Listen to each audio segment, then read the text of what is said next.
Welcome back to Too Human. Too bad. Commenting on the previous video, many people have noted that, the game going for 40 minutes into a pure gameplay mode of just nothing but combat was pretty terrible. Well, I've got good news for you. You see how long this video is? The total length of combat in it is about 2 minutes and a half at the very end. Yes! We get to spend 50 minutes exploring the ever-loving fuck out of the headquarters of the ACA Corporation and watching cutscenes. Isn't that great? What do you mean it fucking isn't? Okay, it isn't. I keep trying to interact with this thing, but it seems I cannot until I go and do the thing I was told to do in the previous video. Which was... go to the cybernetics lab, I think. Which one of them is it? Is it this way? I don't remember what icon that gate had. The funny thing is that what I was trying to interact with is the thing that's supposed to tell you where you're supposed to go next.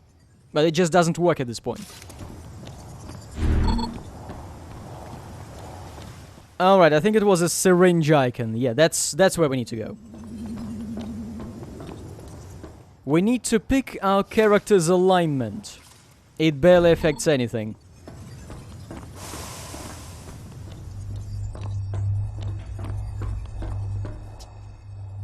Greetings, Balder. I trust you are healthy. Feeling much better these days, adjusting well.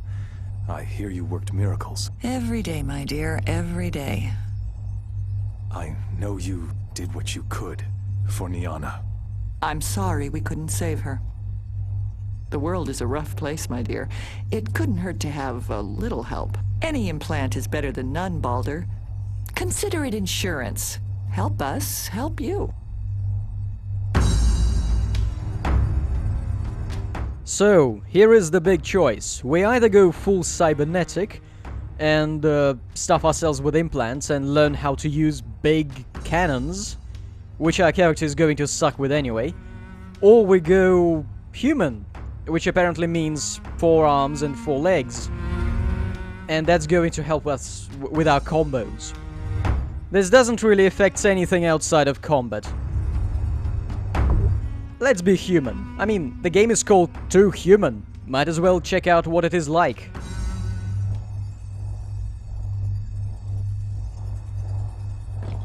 Oh, did you see that? There is a chair in the middle of the room. If you go full cybernetic path, they don't give you a chair. As you see here, the developers are of the opinion that giving you a tutorial on the basics of combat is something you do an hour and a half into the game. And yes, you have to walk around and approach different terminals to get these loading screen hints, basically.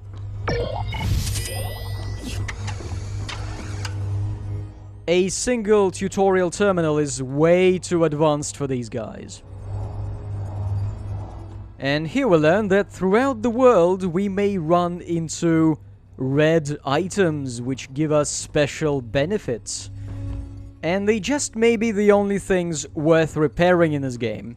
Oh yes, you can repair stuff, but to do that you need to come to one of these shops here and then use the repair function and pay a little money for that. Naturally, weapons and armor are fixed by different shops.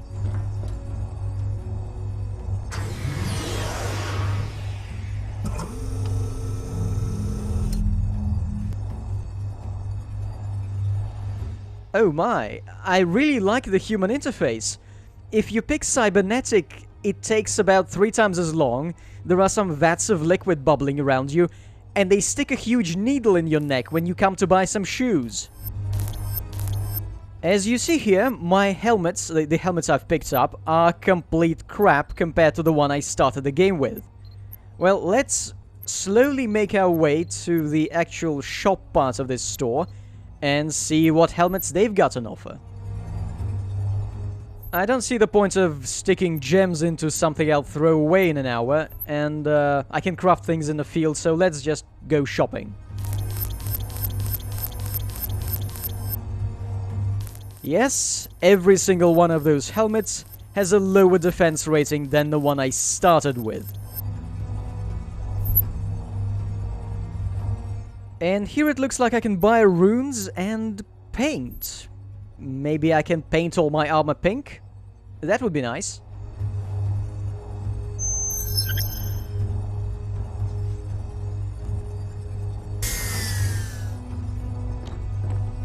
I'm already glad I've picked the human path, because with the cybernetic path, the shopping animation takes way too long. And no, you don't get any implants when you go with cybernetics. There's just flavor text. No, the real difference between the two paths is here in the menus in the skill tree. So, do you see anything different, apart from one extra skill on the top? I didn't for like half the game. Up there, under the word class, it says press right trigger, and you see this. This is our alignment-based skill tree, which contains, in this case, a whole range of skills to make our attacks faster, more damaging, and there's actually a skill to make your shots ricochet. I'm not sure I'm going to make much use of that. And in any case, for now, I'll still be working on getting that ultimate skill of the class skill tree. It's ridiculous on many levels.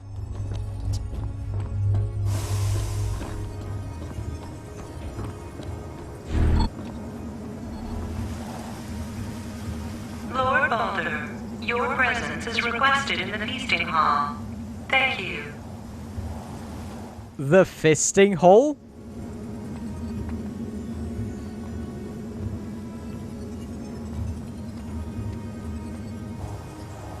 Oh, it was hovering there. That must mean I can use that thing, finally. Ah, so here's a cybernetic shopping mall map.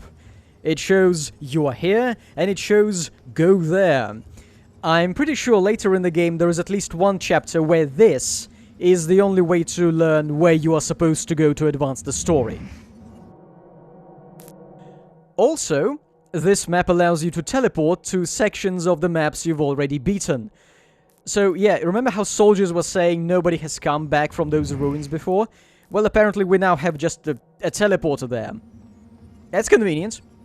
Oh, by the way, there is no teleporter to move you around the Aesir Corporation headquarters. No. You have to walk all the way. So as I was saying, the weapon and the armor shops are separate, so if you need to repair all your gear, you go to the cybernetics lab and then you have to come here. Does the game expect me to learn all that and switch weapons depending on the enemy type and their weaknesses? Because I'm not going to do that. It's annoying enough in turn-based games with fast menu systems. In this one, that's just a form of torture. Oh, this is the main combat tutorial area. But first, let's go shopping.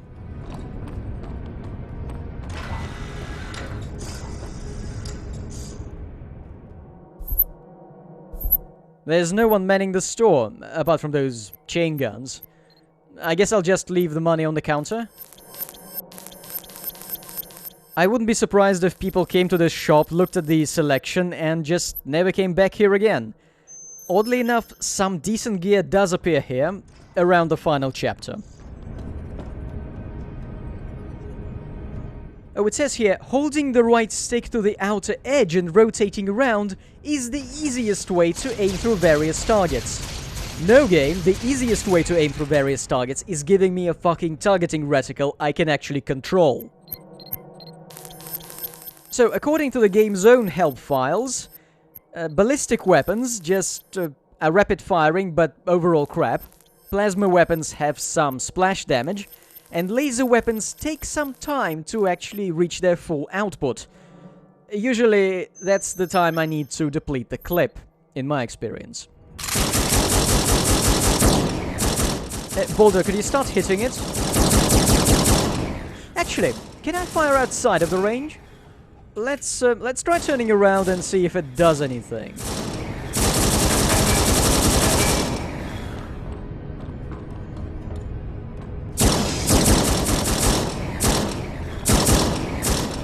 Oops, sorry.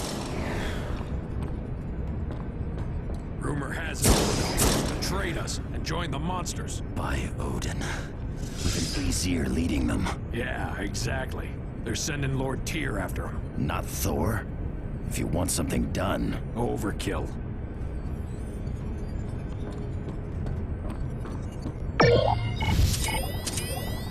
I see. I suppose we'll be exploring this whole area not just for these holographic loot penises, but for all the incidental dialogue, to fleshing out the story and tell us about the backgrounds of our actions. Again, one terminal, one page of text. What is this, a Super Nintendo game? Here's a troll-killing tutorial, but they don't let you try it out here, so have fun figuring that one out in the field.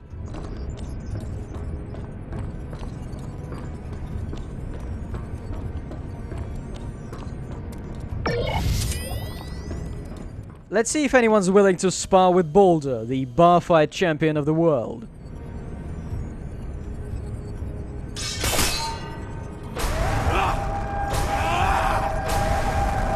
Oh, this is nice. These dummies do not count as enemies, and so when you try to do the finisher attack next to them, you instead do the fierce attack. Also, see how the A button is glowing up there in the top right corner? If I press that, I get the tutorial prompt about the finishers and the fierce attacks. Problem is, normally, the A button is jump, so you can't practice any of the aerial attacks here. The fuck is this? Polarity enemies. Okay, glowing enemies explode when you kill them, and dark enemies start glowing if you shoot them, and then explode when you kill them. Am I stuck? No, seriously, do I need to load a save? By this time, I've been using the A button exclusively to read tutorials for so long, I've actually forgotten Baldur can jump. Although you can't jump too close to the terminal.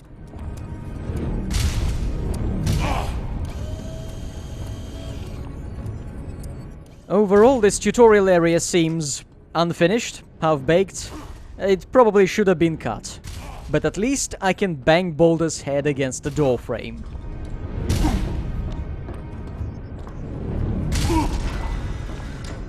Alright, alright. Enough of making our own fun.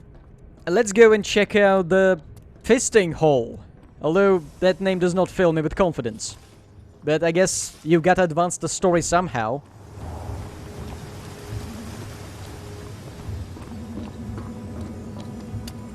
Actually, wait a second. Do you see there's the prison on the map right near us? We should go there. I believe there is no point in the story where you're actually required to walk there, so might as well do it now. Because there are cutscenes set in prison, and it's a bit disorienting when the game just starts showing you rooms you've never seen before.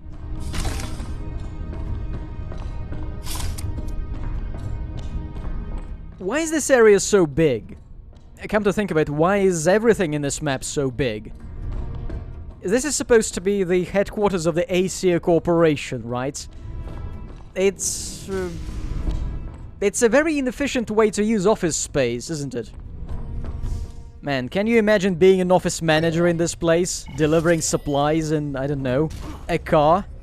Or maybe a helicopter would be more fitting. It could be worse though, you know, you could be a cleaner here. Why is there a visitor map in prison?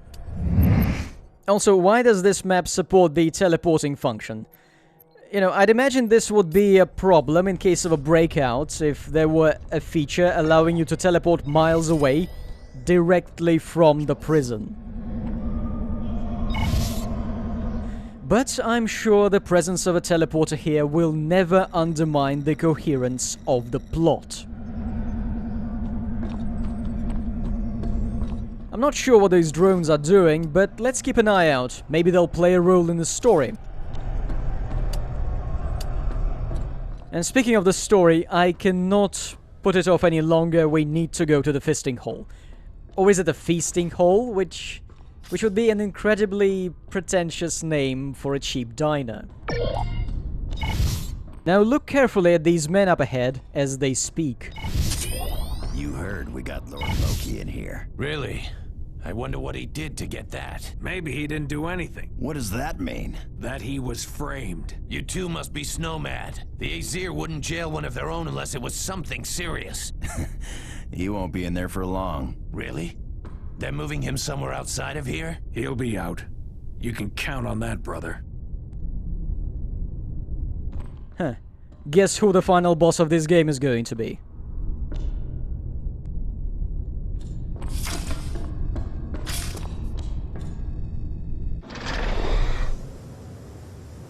I'm sorry, where's the music? Any elevator music? Supermarket music? This place is completely dead now. And these large empty holes are now even more empty than they were before.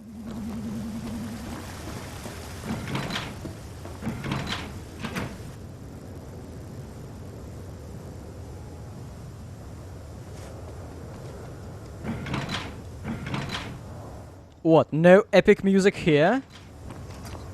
In these, the halls of the Aesir, the gods themselves deign us with their presence. Although technically a part of Asgard, that which dwells in our heavens. The gods think of this as their home away from home. The Aesir, beautiful and handsome warrior gods, are all that stand between us and the fate of torturous death. They have provided all we see about us. The security of Midgard, and a plan for a better tomorrow. Although much of our world has been devoured by the encroaching ice, the Aesir strive to bring back the world which we lost. Genetic records and samples from before the Fimbulwinter reside deep in the vaults of Asgard. Wow, did you hear that? Did you hear the camera move away from this speaker in a pre-planned cutscene? So far that the speaker was no longer audible? That's amazing. Oh, look, another thing to touch lightly and absorb all of its contents. These fashions are weird. Anyway, who are all these people? Is this Aesir Corporation building just a tourist trap? We've got these huge hallways with pointless statues in them and some glowing things and large obelisks. We've got people giving guided tours. We've got shopping mall maps in every corner and navigation drones. What were they planning to show with this structure? I mean, the game developers. What were they inspired by? What was this supposed to be, functionally? Because, as far as I can tell, both from the gameplay and the development perspective, all this thing does is waste everyone's time. Oh, this is where the receptionist with awful makeup was in the intro.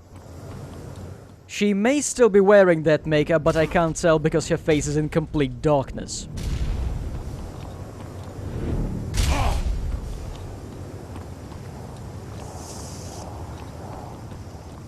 Alright, the hallway leading to the Feasting Hall. Okay, game, it's time to put some music on. Something. Anything? I'm on the right way, but what's on the other side? Yes, it's one of those.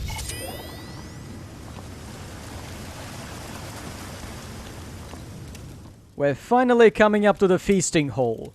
That's where all the big cheeses are. Keep walking, Boulder.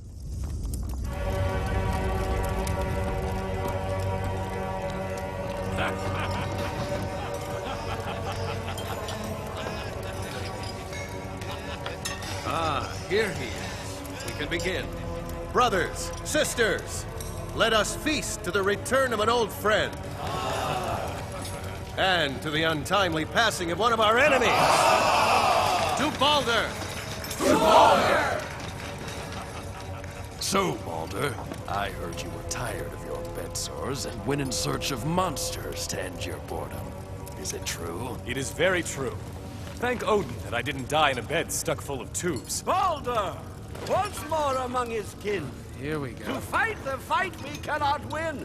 However, be that as it may... Drink up, young man. Together, The fight the must have gods left will you have parched. their way. Fight! Baldur defeated a monstrous scourge in the territories beyond the wall. Monster scourge? Yeah, 'tis but child's play. Why, the test of a true warrior is to face the giants of Jotunheim.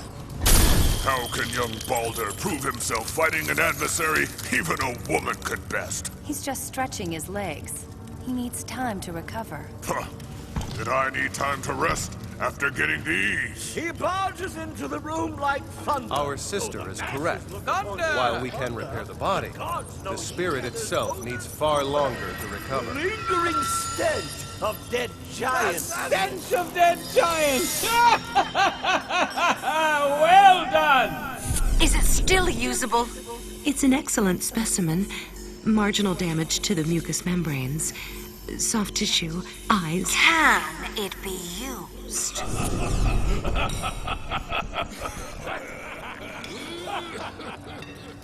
Retire! To your health, brother. Aye, brother. By putting this Grendel to the sword, our knowledge of the machine's forces grows that much deeper. I will sleep better knowing that. And Baldur only took a day, whereas Thor takes week-long sojourns for his missions. What do you do out there? Sightseeing. The Norns have taken great interest in Baldur's return. I'm curious to see why. Norns! You took Baldur to the World Tree? You'll be getting him to wear a dress next one. Are you jealous, Thor? Why are you goggling at the whore of the gods when you could be sparring with me? She's been with every man in this hall. Gods and mortals both. Everyone? Aye. But I have not been with you, Thor. As if you would know what to do anyway. The shrine is at your disposal, brother. Come visit again whenever you like. Ha! All this talk of cyberspace and spirits. Superstition, I say! 'Tis woman's work, Baldur. Leave it to them.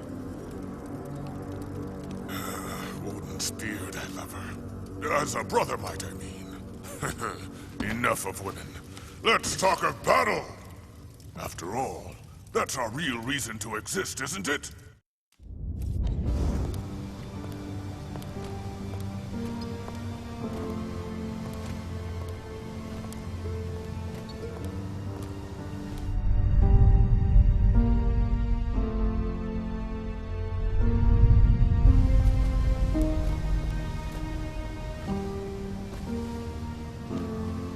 Are you all right? I was just reminded of something. It's nothing. It's Niane, isn't it? Things just aren't the same without her. I miss her. I know. She was a part of us both. I was told she didn't suffer. There's something you're not telling me, isn't there? Isn't there? I can't. Baldur, the past needs to be forgotten. So we can move on. We? There is no we if you won't be honest with me. What exactly happened to my wife? You need to talk to Heimdall about this.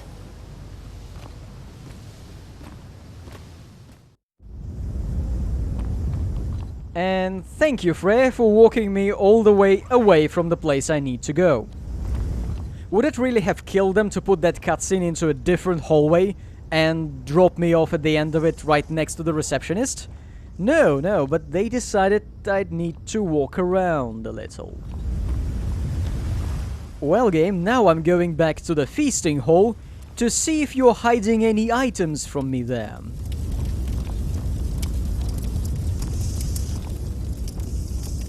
And you do. How very naughty of you, game.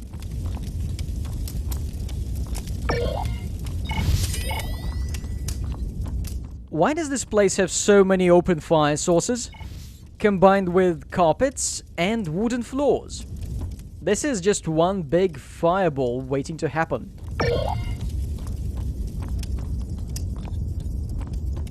Although at the same time, that self-healing glass table must be a very neat piece of technology.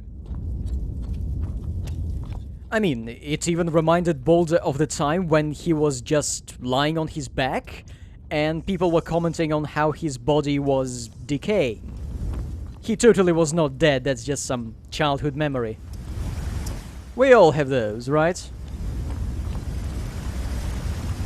I just thought of something. Is it really a good idea to have these visitor information maps with the teleport function all over the place? Because a family comes in, starts poking around, presses the wrong button, and bam, they are teleported to a freezing cold ruin filled with goblins or whatever the game calls them. That could be awkward. Or imagine one of the Aesir doing that while really, really drunk.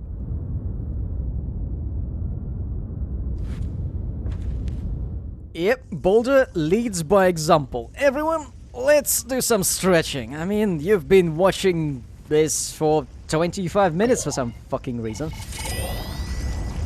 Really need to get some blood flowing to those limbs. Is it me or have they recycled the model of the god kneeling down for these statues? It can't be. Alright, it's time for the 90s yoga and light exercise green screen video. Yeah, just like Baldur, practice flapping those arms in case, you know, you fall off this flying platform and have to fly back up. It is unlikely to help, but it would be one hell of a workout.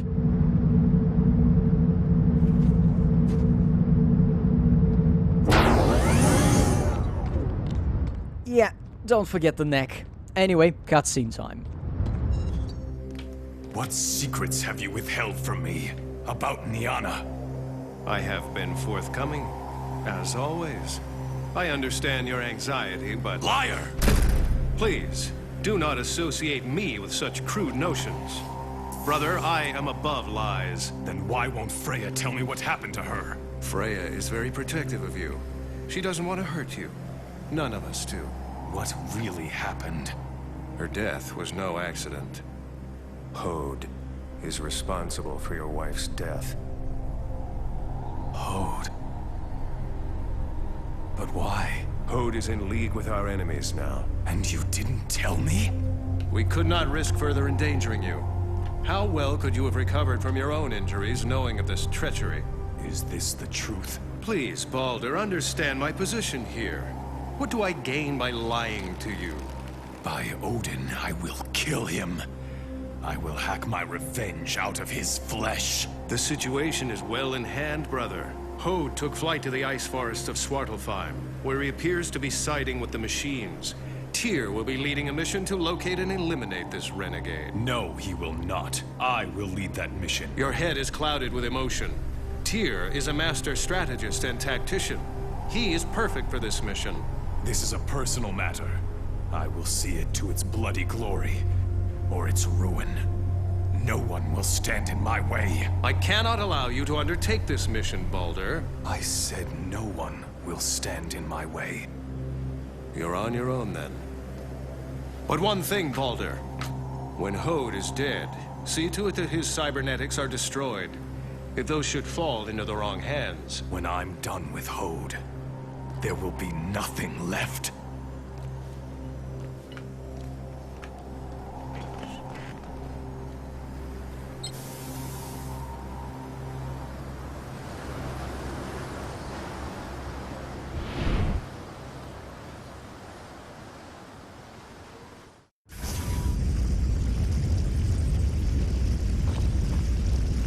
Huh, surprisingly, we actually get dumped some way away from his office. Almost at the lobby, in fact. Well, that saves me some time walking.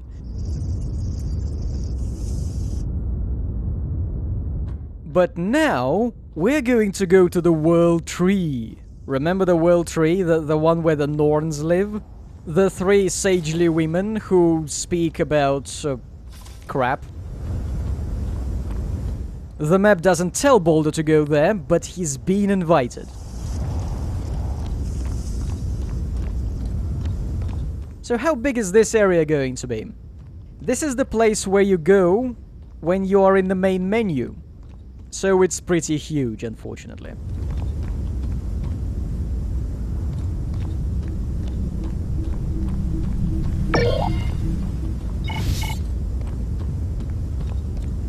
In case you're wondering, or fearful, either works, I am not going to be exploring the map between the other chapters. I've had enough of that.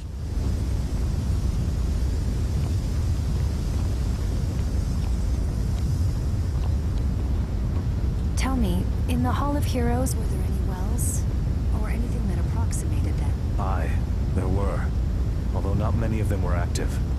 Some seem to be powered by the Red Eye's invasive equipment. The Norns seem concerned with very little in our world. To you, perhaps. But they often fear that the data stacks within our world are damaged by monsters. What would monsters want with the Norns' data stacks? That's a very good question. A question we do not intend to answer. By the way, don't forget to stretch your legs like Boulder does. Never mind that Boulder can be shoved aside by a random passerby. It's all good for you.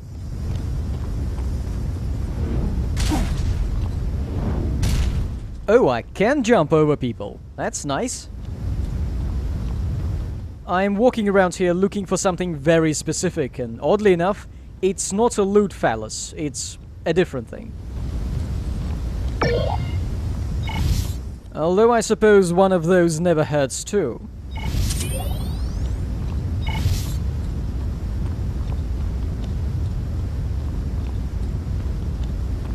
As much as I appreciate social calls, Balder, I must ask you to leave me to my work. I'm on the cusp of a breakthrough. I have no idea who that is, but that character somehow becomes important in a few hours. At which point you usually go, what the fuck, they have a talking head? At this point we might as well go and dive into the cyberspace, because remember, there is also the cyberspace map here. Greetings, Balder. What's the time with me? Or are you on business? Perhaps a bit of both. The entire shrine is at your disposal, Balder, should you wish to make use of it.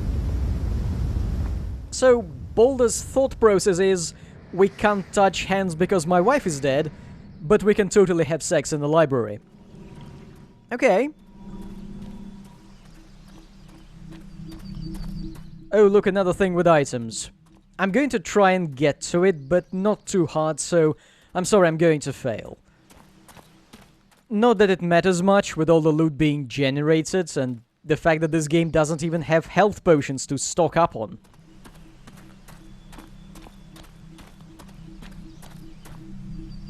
And those pulses from the chest are still the only bit of music in the area. It's impressive how the game just gave up.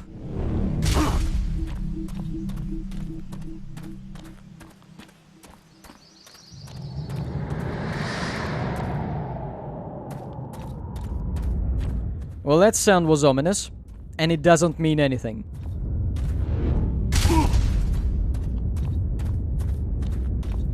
Can I open that gate?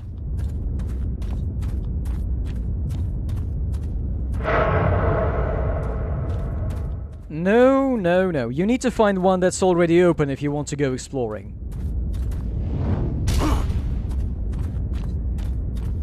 Or at least one with a stone circle in front of it, so that you can press a button and use your ability, and it does something, as opposed to all the other times when it just plays the animation of Balder playing with invisible knockers. Everything is locked up tight.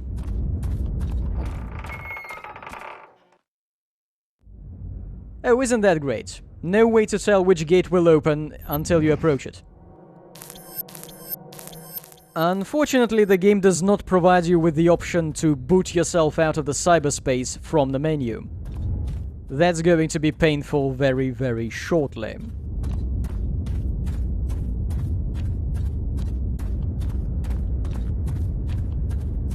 How the fuck did they playtest this? Why is there no music? Oh, wait, I remember reading that the 360 allowed you to make your own custom soundtrack. What if every single person who playtested this shit actually had their own music running in the background as they were running through these terrible, stupid forests? And no one realized there was no music here.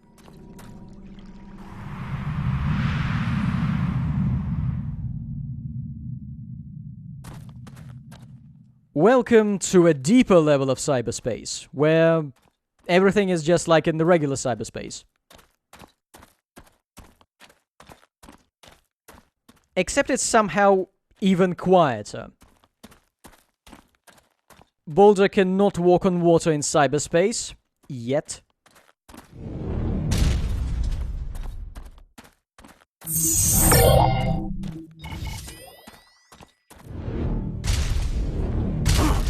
Who the fuck thought this was a good idea? I don't mean the Let's Play, I mean the game. This map design, why the fuck is it so empty?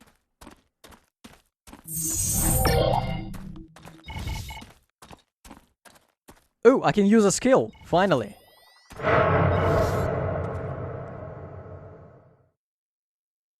I like the way the doors don't actually open directly in response to Boulder's power. It's more like, oh yeah, you've got this ability. Okay, I guess we'll open. Is this color I see?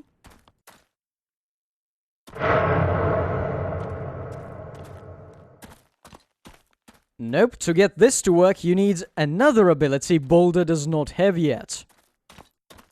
Will Boulder come back here once he gets the ability to use it and collect whatever items are hidden here? Fuck no.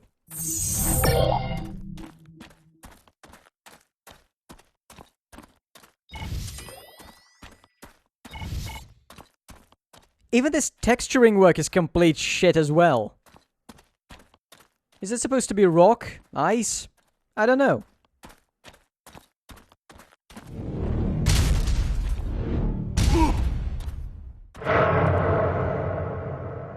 Nope, don't have the ability for this door either. So, let's go back.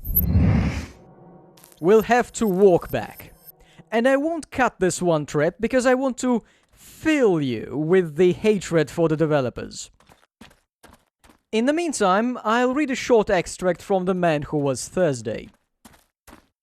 I say that there are some inhabitants who may remember the evening, if only by that oppressive sky. There are others who may remember it because it marked the first appearance in the place of the second poet of Saffron Park. For a long time, the red-haired revolutionary had reigned without a rival. It was upon the night of the sunset that his solitude suddenly ended. The new poet, who introduced himself by the name of Gabriel Syme, was a very mild-looking mortal with a fair pointed beard and faint yellow hair. But an impression grew that he was less meek than he looked. He signalized his entrance by differing with the established poet Gregory upon the whole nature of poetry. He said that he, Syme, was poet of law, a poet of order. Nay, he said he was a poet of respectability. So all Saffron Parkers looked at him as if he had that moment fallen out of that impossible sky. In fact, Mr. Lucian Gregory, the anarchic poet, connected the two events. "It may well be," he said in his sudden lyrical manner, "it may well be on such a night of clouds and cruel colors that there is brought forth upon the earth such a portent as a respectable poet. You say you are a poet of law? I say you are a contradiction in terms. I only wonder there were not comets and earthquakes on the night you appeared in his garden." The man with the meek blue eyes and the pale pointed beard endured these thunders with a certain submissive solemnity. The third party of the group, Gregory's sister Rosamond, who had her brother's braids of red hair but a kindlier face underneath them, laughed with such a mixture of admiration and disapproval as she gave commonly to the family oracle.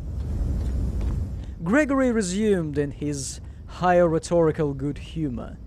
"An artist is identical with an anarchist," he cried. "You might transpose the words anywhere. An anarchist is an artist. The man who throws a bomb is an artist, because he prefers a great moment to everything." If the Pact of the Fallen is over, where are we sending our dead to? Since the Helheim shuttles have stopped coming, they've been storing the dead in the airport. He sees how much more valuable is one burst of blazing light, one peal of perfect thunder, than the mere common bodies of a few shapeless policemen.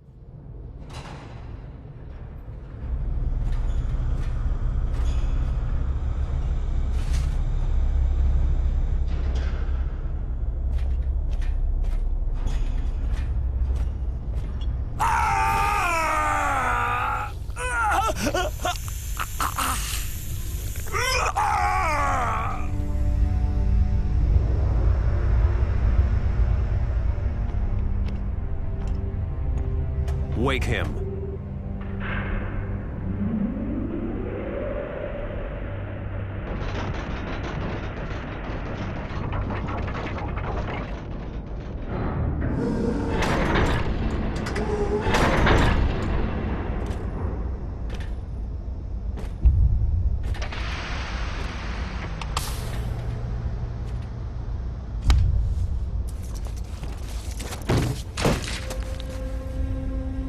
I wondered when you would pay me a visit.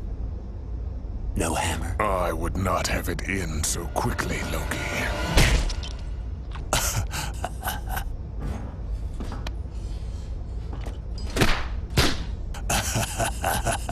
Thor! Release him. Wait for me outside. Good boy.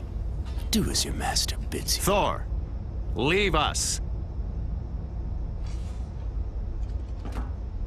He would have killed me. I've waited a long time for this chance. I will not have it taken from me by Thor's zealous hand. So this is a social call. Within the week, you will be tried for treason by Council of the Aesir. Will all my jurors be as objective as you two? Justice will be served. You have my oath on that. Of that, my friend, I have many doubts. Ah!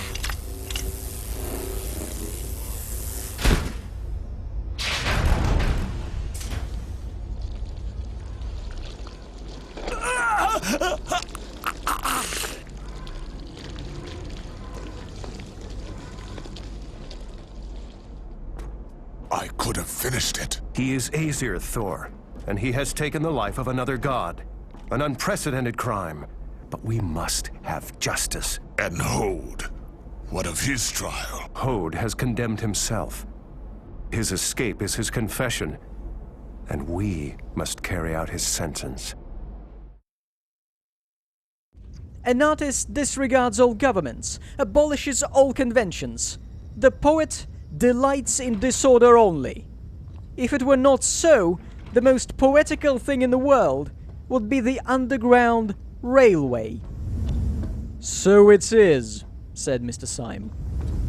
"Nonsense," said Gregory, who was very rational when anyone else attempted paradox.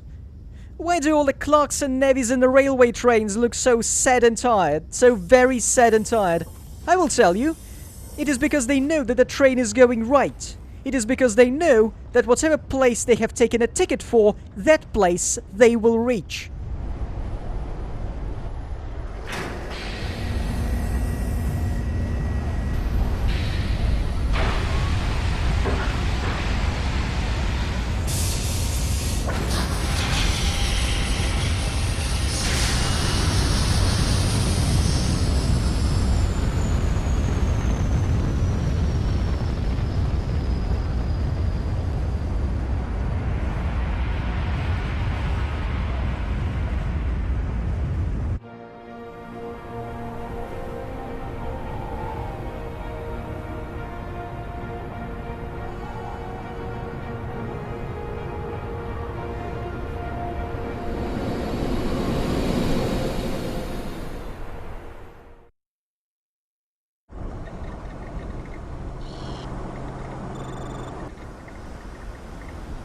IFF transponder says it's an Overlord class. An Aesir must be on board.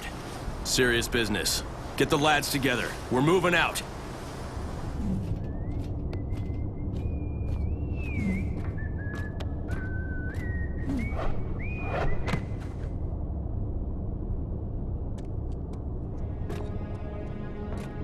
Men of Midgard, we are on a vital mission to uphold justice.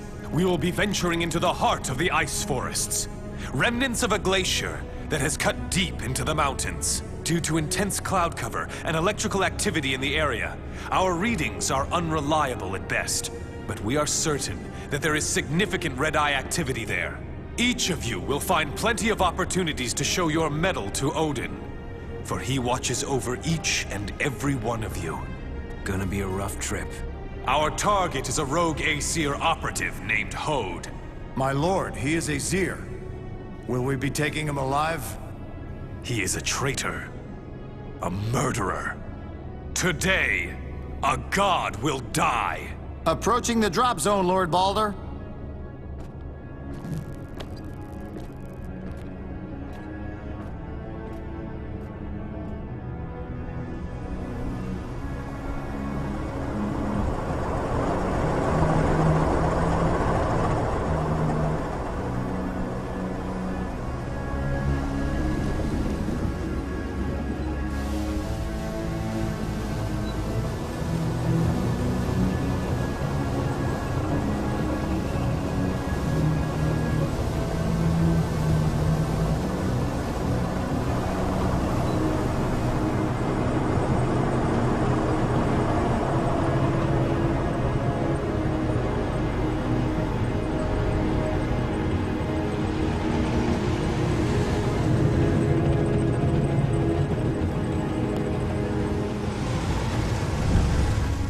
We're supposed to hunt down one of the Aesir? My brothers and I are content as long as there are enemies to kill. Aren't you happy idiots? A puny wolf should not speak to a bear that way, lest they wish to be eaten. The strength of a wolf is in its pack, Esbern. You challenge one, you better be willing to take them all on. Wolf Squad Alpha, assemble on the snow deck. Shoot at anything and everything that moves.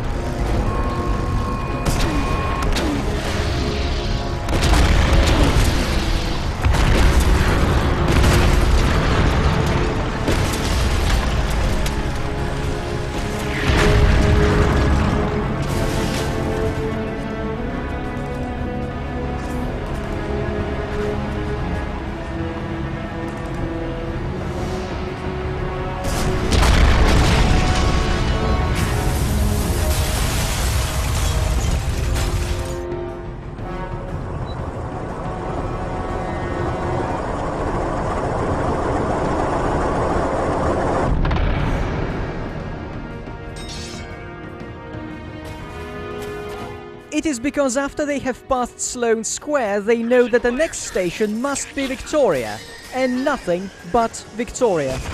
Oh, their wild rapture! Oh, their eyes like stars and their souls again in Eden, if the next station were unaccountably Baker Street. It is you who are unpoetical, replied the poet Sign. If what you say of clocks is true, they can only be as prosaic as your poetry. The rare, strange thing is to hit the mark. The gross, obvious thing is to miss it. We feel it is epical when man with one wild arrow strikes a distant bird. Is it not also epical when man with one wild engine strikes a distant station? Chaos is dull, because in chaos the train might indeed go anywhere, to Baker Street or to Baghdad. But man is a magician, and his whole magic is in this, that he does say Victoria, and lo it is Victoria. No, take your books of mere poetry and prose. Let me read a timetable, with tears of pride.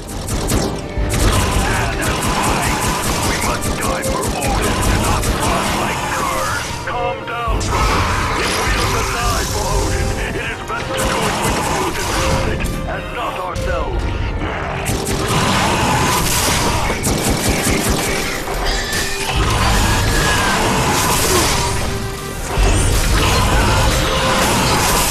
Take your Byron, who commemorates the defeats of man. Give me Bradshaw, who commemorates his victories. Give me Bradshaw, I say. Must you go? Inquired Gregory sarcastically. I tell you, went on Syme with passion, that every time a train comes in, I feel that it has broken past batteries of besiegers, and that man has won a battle against chaos. You say contemptuously that when one has left Sloane Square one must come to Victoria? I say that one might do 1,000 things instead, and that whenever I really come there, I have the sense of a hairbreadth escape. And when I hear the guards shout out the word Victoria, it is not an unmeaning word. It is to me the cry of a herald announcing conquest. It is to me indeed Victoria. It is the victory of Adam.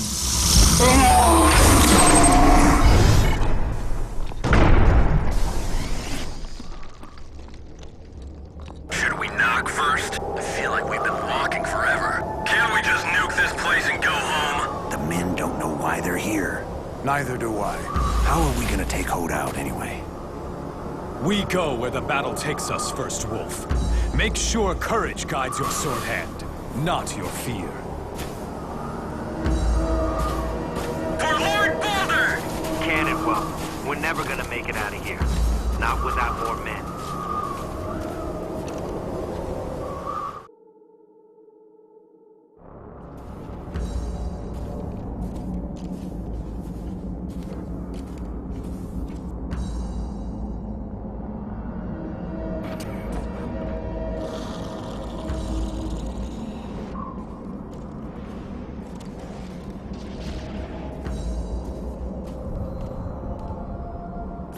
This place is massive.